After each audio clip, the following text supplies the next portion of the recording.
Hi, I'm Michael Kelleher. Welcome back to The Patio is Open. This is my second time going through my LinkedIn feed as a maverick, as a pioneer in the mobile space. What I do is go through LinkedIn and say how mobile apps are related. But at first, PSA, want to say if you post my show like Kelsey did yesterday, and you're talking with somebody that deals with the superstar loan officers of the industry on the cover of Woman with Vision magazine.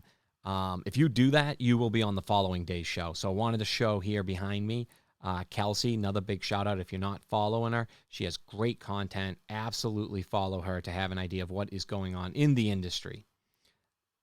Now, I wanted to give a quick shout out to Desiree. She sat at my table at Mortgage Advocacy, and thinking back being in the Capitol then and talking to all of our congressmen about matters that are important to us, that we lobby for, being in the industry.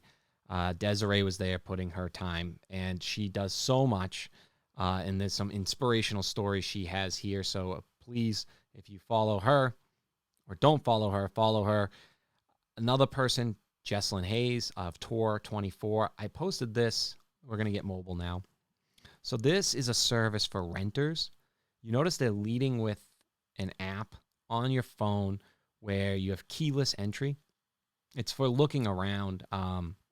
It's going to show amenities like the pool, the gym hours. A lot of these home buyers, right? They're renters first. And if their experiences are on mobile apps and then they get to mortgages and it's not on a mobile app, two problems there. One, are you really winning? And two, what an opportunity to sort of take them on that journey.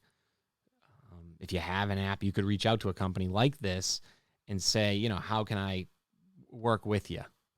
And I think it's important, as you can see here, Katie Sweeney, great source of all sorts of data here in the industry.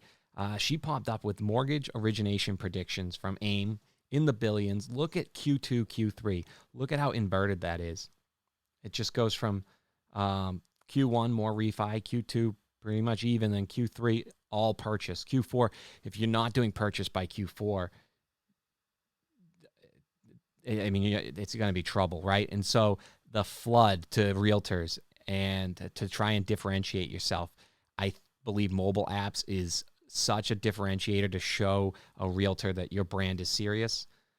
Not just to give the realtors the updates, but look, we're going to give the consumer the same push notification updates. We're going to keep them off of Redfin. We're going to keep them off of Zillow. That's what they want to hear. We're going to keep them on this calculator, and when they calculate, you will know. So I think that's so important in this purchase market, is not just getting an app, but telling them the why. And then also, like Q3 goes right into Eric's. Do you rent or do you own? I don't think, if it was me and I owned a mortgage company, I wouldn't build my own app. It is just too much data from the LOS that when you put it out in the real environment, why don't you just take what's already built and work on the content, work on the whys?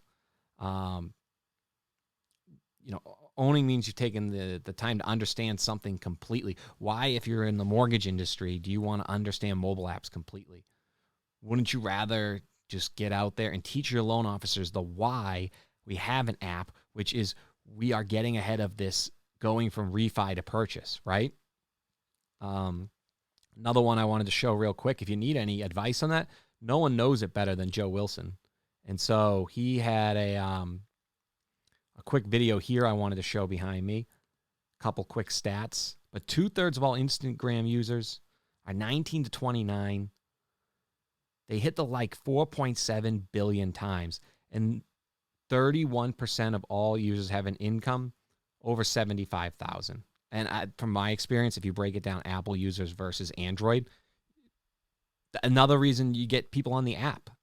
Like, rather than building your own app, let's start saying why. Why do we have it on here? Well, if somebody starts to calculate and they are an Apple user, maybe they have an income level where we have a certain type of program.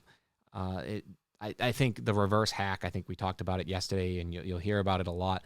But those likes are for a reason. People chemically need to hit likes, just like the push notifications release endorphins. So, I hear like a lot, like, we don't want to turn on those because we already email them enough. We don't want to give them too much communication. Endorphins chemically, they love. Like, it's like chocolate, coffee, push notifications. Very few people are going to say no to endorphins. So if you can feed them, keep feeding them. And feed them like, hey, if you're enjoying this, we would love a referral. And you're going to have to get the app to realtors to have a great 2021. Look at this message from Eddie Perez, the man, getting the Nature Boy. This goes on to my main man, Phil Mancuso, the new president of EPM. Make 2021 the greatest year of them all. Woo! And Philip is going to be focusing on, with Jason Frazier over there and everybody else, they're going to be focusing on purchase business, KP, so Eddie, that's how you have a great 2021. So I'm curious what people do with mobile. I think like a perfect example is, why can't it go all the way up to Wall Street? My perfect vision, I said, is there should be a line for people with apps and a line without, underwriting faster. It is no different than the way the rest of the world's going. Why can't mortgages give preferable treatment to app users?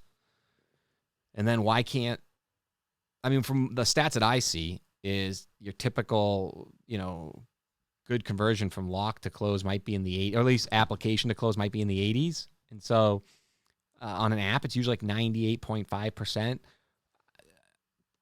Getting that data is, Black Knight's going to get there. Look, they're taking data in their new system. They're adding AI. This is an announcement I just wanted to bring up. I would say correspondence, not my wheelhouse, but it's certainly something that, my listeners might be interested in. Let's see. I have a couple other ones real quick. I thought this one was pretty good here. So just to read it. The discontentment is the catalyst of change. So there's not much of that right now. Everything's going really well. I think the catalyst of change is going to be that purchase market. If you don't have all your go-to realtors and you're going to have to go with a mask on into the office and try and win them over, when you should have been planting, I think, mobile app seeds. Because I presented in front of 100 realtors, and they're more afraid of Redfin than a loan officer's afraid of the Rocket Mortgage. Definitely. So if you give them an app that keeps people off of Redfin, and this goes back to the app. Like, don't have an app to have an app. Have an app with somebody that knows about apps so that you can start to ask questions like, what do you want out of this? What do your realtors want out of this? Why is it important to you? It should be communication. Apps are really communication, because more than 50% of people, I think, right now are staring at their phones. It's looked at more than TV right now. How would your life look differently if you were to accomplish that? How would your life be different if the change was more people were on apps and you knew what they were doing?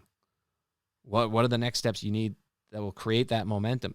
I would say stop emailing and get serious about apps. So this was a pretty, I liked it a lot. So Richard Milligan, you made the list today. Bob Brown, if you're not following Bob Brown and you're in anything related to fintech, related to mortgages, related to banks, I'm going to give you a secret. You'll get some secrets on here. That's why I put it at the end, though. Follow Bob Brown. He's brilliant. But he just points out the economy could be in for a little bit of a hurting coming up here. And is that a new trend? And how are you preparing for that? I think that, on the servicing side, if I had a mobile app, I would say that if they're getting, they're going to be in the app more if they're afraid for their job. If they work at one of these small businesses that can't operate because the government's shutting, things down, you can't even get customers, you're going to see that person in there a lot more. And that's when you at least know from a servicing perspective that having an app gave you a lot more insight. So that's the mobile, my LinkedIn newsfeed, in my eyes, to you. Thank you guys for listening. I do appreciate it.